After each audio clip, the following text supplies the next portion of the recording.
Welcome back from that break, and it's good to know you are still with us on the program. Good morning, Abuja, showing only on the Unity Station NTA Channel 5, Abuja. And on to my next conversation on the program this morning, we are going to talk about empowering girls and women, challenges and solutions with Ambassador Chinwe Lillian Ike of Lillian Ike's Foundation. You're welcome to the program. Thank you, ma. A wonderful topic, empowering girls and women, challenges and solutions. You know, when it's about girls and women, you know, we have to amplify our voices. Exactly. Now, let's start this way. What are some of the most pressing issues faced by girls and women in your target community? And what steps have you taken to address some of these challenges? Okay, thank you so much for bringing me on this show. I'm humbled. Okay, first of all, you know, they said a woman with a voice is by definition an empowered woman. And when you talk of empowerment, you can't underestimate the importance of empowerment on the girl child and women, because the girl child today is women of tomorrow. So we'll have to get it right from the root cause. When you train a girl child, you train the whole nation. It's not like when you train a man. When you train a woman, they said you train, because you're training a girl, is that same girl is who comes on, becomes a woman tomorrow. And her voice, when her voice is amplified, she will be heard. Because I know gone are the days where they said women are meant to be seen, not heard. No. I think we are done in that era. We are done. We are no longer there. You know, we need to be seen, we need to be heard as well. Okay, now coming to the communities, when you go to a community and you notice that most of these girls are not empowered, and the empowerment starts with what? Teaching them the right thing to do, getting the basic skills, education, you enlighten them on what they need to know as a girl, because we can't talk about women empowerment without talking about girl child empowerment. It's very important. We have to bring up a girl child in a way that when she grows up, she knows her voice and how to even make use of that voice. Let's use Malala Yousafzai as an example. She's a young girl, and look at what she's doing in her community as well. So these girls, we need to catch them young, go to the communities, coming from a community where let me use myself as an example. We were 5 girls in my house, and my dad, who just knew the importance of training a girl child, was able to train 5 of us, yes, in school. And today, most of us are using our voices properly. So you don't expect me not to impact the same thing on the younger generation. So the least I can do for humanity is to also educate these young women on how to use their voices and how to empower them as well. Going back to the community, you notice that a lot of them don't do things. Some of them will tell you, okay, they are only just to take care of their younger ones. Some of them are not even giving the right basic skills and the right education for them to grow up. And that is a huge challenge for us. Because if you don't get it right there, there's going to be a problem. Look at what is happening in the society now. You see a lot of women relegated at the background. These are people that have so much in them, so much potentials to offer, but because of maybe the husband they married, you see them, they're so suppressed. You know, they're so suppressed. A lot of them, you see them, people that you know that have so much potentials in them, but because of that suppression, they don't come out to utilize what they have. You see them, a lot of them, you see them running from pillar to post because they want to get something done. So we need to get it right from the beginning. When we're able to get it right from going from there as a girl child, then getting up to be a woman, you definitely it's much easier. I know you are into this fight, a girl child activist, right? Let me call you that way. And you have a lot of stories, you have a lot of experiences. Before I come back to tell you to give us some stories, now talk to us about your primary objective or goals in your work towards promoting gender equality. Yes. You know, because I notice most times the problem we'll have right now is, okay, we might not really get it when it comes to gender equality. I am an advocate of gender equity to some extent, because when there are a lot of women in the parliament, you see our rights would definitely be given to us. Do you understand? So I I'm a girl child advocate because growing up, I say a lot of things as a girl child, and I don't want, and this personal experiences I had, I don't want my fellow woman or any other to go through such trauma again. That's why I keep I want to empower ladies. I want to empower women, for instance, even the girl child. They have done a lot of activities. Because I'm coming to ask you, what ways are you empowering? I've done a lot of, I've gone, most times I do International Girl Child Day. I try to get a lot of girls, empower them. I tell them their basic rights, what they're supposed to know as a young girl, they have the importance of their school. I also let them understand that you can't do anything without quality education, regardless of what or who you are. Yes, your voices will be suppressed, but your potential to an extent will also be suppressed. But I want them to have that voice. Let them understand the importance of basic education. Go to school. No matter, gone are the days where we say, okay, going to school are for the rich. We have basic schools that people go. We have government schools that parents can at least afford. Let them just start from there. Because once a child knows how to differentiate her left from her right, to an extent, she will be empowered because she knows the right thing to say at every given time. So I tried as much as possible to go to schools, empower them, enlighten them, because when you talk of empowerment, it mustn't be giving the person fiscal money. Even knowledge is a skill, is an empowerment as well. So let them, because even some of these, in terms of, let me use girl child as an example, some of them can't even differentiate their left from their right in terms of even menstrual hygiene.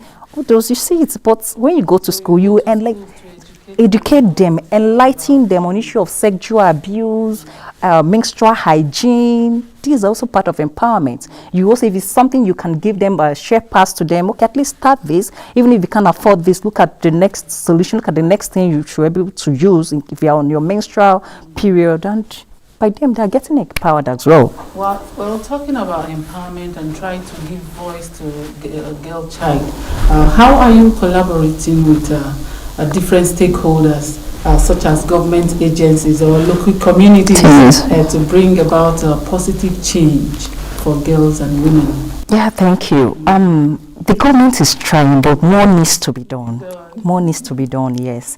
And we can't also underestimate the importance of partnership, because when we're in group doing something, we'll get more positive effects than when an individual is doing it. So the government is doing something, is trying, but please, they need to do more. Let me use this. I've collaborated with different organizations, civil societies, NGO to get these things done. Because you can't be everywhere at the same time. It's not possible, yes. So for you to, because we have our dream, we want to achieve something. So we bring in different stakeholders on board. So we can, if I'm in this school empowering or sensitizing the students, they might be in another school empowering and sensitizing the students as well. So we all collaborate to get a positive result. Okay, that's a good one you're doing. Now, could you provide examples of educational, healthcare and skill development programs that have been implemented to benefit these girls and women we are talking about? Yeah, there are lots. Let me use my organization as an example. Okay. There's this thing we do, One Girl, One Pad. Okay. We always do it on menstrual hygiene day, May 28th. We go to schools, we sensitize students on the need to stay safe and on the need to take care of themselves whenever they are whenever they're experiencing whenever they're on period. So the way I'm doing it, I know the same way other organizations are also doing it. Then when it comes to women, there's this Visionary African Women Summit. Is also an initiative of Lillian Ike Foundation. In fact, the last one, we just ended the last one, is an African event where we gather different women from different African countries. Yes, wow. The last edition was held in Ghana last week. It's a 3 days program, where we have women come under a roof from different countries, African countries, come under a roof. We sensitize them and educate them on how to maximize their potentials and how to use their voice. Because you can't be this is 21st century. Okay. This is 21st century. We need to take the boom. We have to work towards making our voices heard. You know, so we will try to share knowledge, skills, and let them go back to their various societies as a better person and also impact their community. That's a very good one, and what you're doing, Thank you. kudos to you. You know, we don't have much time on the program, but before I let you go, I want you to talk to girls and women generally on how to take care of themselves, and to women on they need to be empowered.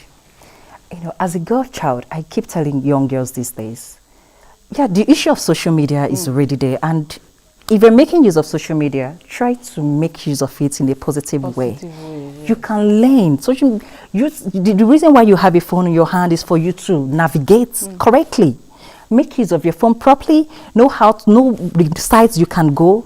It's not about going through Facebook, Twitter, and what have you. And making friends they are not beneficial. Yeah. Do you understand? And you don't. Most of them shown up from school and looking for white collar job where you can as well impact yourself. You don't keep waiting for somebody to give you something or give you a fish before you know how to fish. First of all, work towards being a better person. As a lady, as a girl, as a young girl, you should be, but know the kind of friends you keep. Gone are the days where you keep friends who will not give you, or who are not advising you properly. We are not, this is 21st century, for crying out loud. Look at the young girls that's making waves today. These are people that knows they are focused. So as a young girl, you have to be focused. Then as a woman, I shouldn't be telling you not to get something doing, for crying out loud. You have to get empowered, no matter how little. Start something. No matter how little. You keep hearing, my husband battered me, I'm this and that and that. Okay, madam, what are you doing for a living? Nothing. I'm just at home. Things have changed. In my place, we used to call Oriako, people that come and eat money. Women are seen as Oriako, people you're not supposed to work. That was in those days. That was then. Not now again. Not now. Then you're supposed to work, contribute to your family. In case of tomorrow something happens, you see where to fall back at. You have kids. If you're not empowered, how will you empower your child? Children, how will you empower the children? You should be a voice in your house, in your community, and the entire world as a whole. So like I keep saying, an empowered woman is a woman with a voice. If you're not empowered, I don't think you will be contributing something reasonable on the table. I could see the fire to which you're talking about, empowering women and girls becoming better because they have life after that stage of girl, because it is the girl that will grow to be a woman. Yes. Thank you so much for this wonderful information you brought our way this morning. We do really appreciate your time. Thank you so much. All right. Yes, I have been speaking with a girl child advocate, and we looked at empowering girls and women challenges and solutions in person of Ambassador Chinwe Lillian Ike of Lillian Ike's Foundation. Once again, we say we do really appreciate your time. Thank you so much. Yes. Thank you. She has talked to us a lot extensively. Let's imbibe with the advice she has given to us this morning. Now we are going to go on this quick break. When we return, the program continues. Please stay with us.